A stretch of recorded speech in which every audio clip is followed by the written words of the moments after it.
All right. I'm in Sequoia Springs. I'm on hole four. It's a par three. Got this in a shootout. Just kind of looking at the hole. I'm coming. I've been taking a. I just been playing extremely exclusively with a Titan. Just trying to see what some of these holes look like. So I'm going to end up on every one of these shootouts with a par three ball. And so my red line, I've got a sniper, and I'm using a Titan.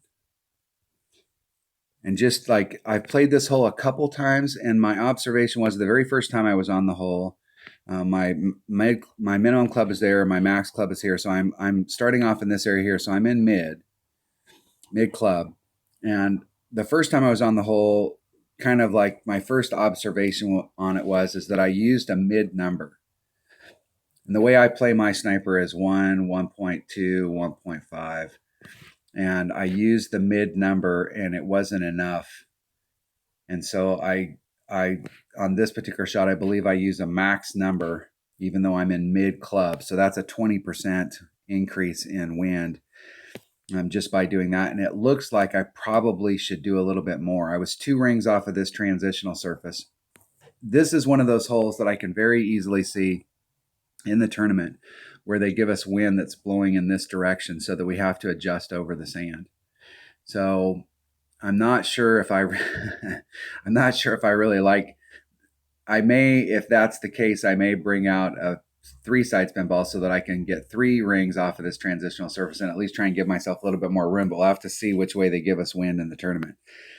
But just like observations on where you could hit this, there's a hole that we play on another relatively new course that plays. It's got several holes like this where we're in mid club, but we're using the max number. But I think in this case, we're still going to have to add a little bit more onto it, maybe. So I'm 2 rings off, mid club, dialing it up to the cup.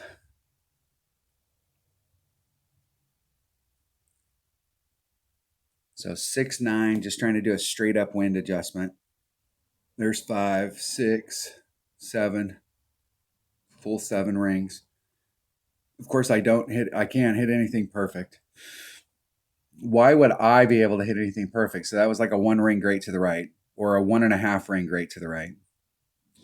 Distance wise, I'm happy with that distance. If I would have been on trajectory, that wouldn't have bounced off the flagpole or bounced over the cup. And the wind is blowing. So let's think about that real quick. The wind was blowing. The wind's blowing in this direction. And here's the cup.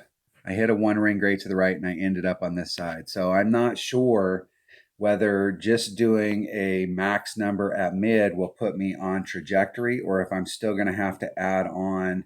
It looked like it was a little bit farther than a ring off. So if I can catch a perfect in this a few times just to see where I'm at, it may be one of those things where we have to add on 5 to maybe 10% to align it to get us in track with it. But I won't know. Distance wise, I like the distance there. It was rolling out pretty much like the ball guy was saying it was going to. But as far as elevation or additional adjustment, not sure yet. So we'll have to play that by ear. But that was just a little bit of a look at that.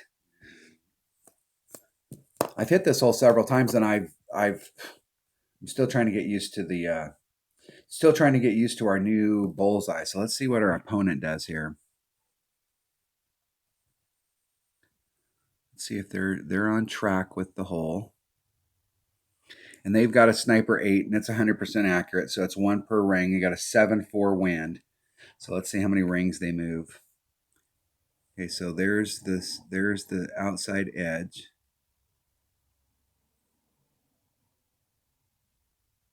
I'm holding it on here so I can count their rings. There's 5, 6. They did about a 6-4 pull. So they did more of a mid pull than a max.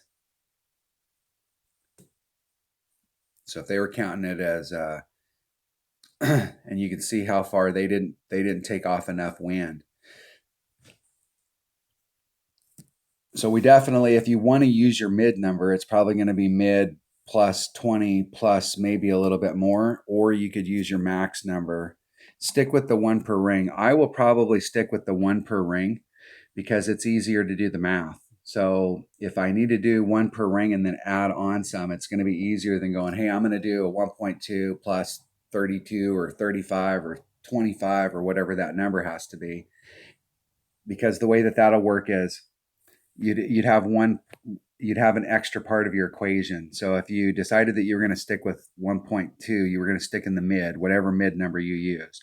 Then you take, and let's say you were going to add some on. Let's just say it was 20%. You'd go 1.2 times the wind, and then you'd have to divide that by 1.2 to come up with a number, as opposed to sticking with the one per ring, which already has 20% built into it. And then going, let's say we're going to add on another 10%. So we go 1.1 times the wind. And then whatever that number is, it's divided by 1. So we don't have to do this divisional part of the equation. So I'm probably going to stick with the one per ring and play it from that point and just have a built-in 20% wind adjustment. Just because it'll be easier for my small little brain. Hey, I'm a guy. Come on. Come on. Come on. All right. That was hole 4, par 3 of the Sequoia Creek. And I will continue to play these. Right now, when I play holes for the first time, I'm not super concerned about elevation or adjustments. I want to pay attention to them. It's not like I totally avoid them, but my main goal is to just try and figure out where we're at. I definitely think that hole is a sniper hole if you've got a sniper in your bag. If you've got a lower developed sniper where you don't have the distance that's in it, you're probably going to be more towards your max club there. So your adjustment's going to be a little bit different, but whatever wood you have that has the absolute best ball guide, that's definitely going to be the club there. And then you're just going to have to work your adjustment to the club and the ball that you bring. And it may be one of those where we do bring out a 3-power ball just because it puts us in the right part of our club. All right. Hole 4, par 3. Thanks for watching.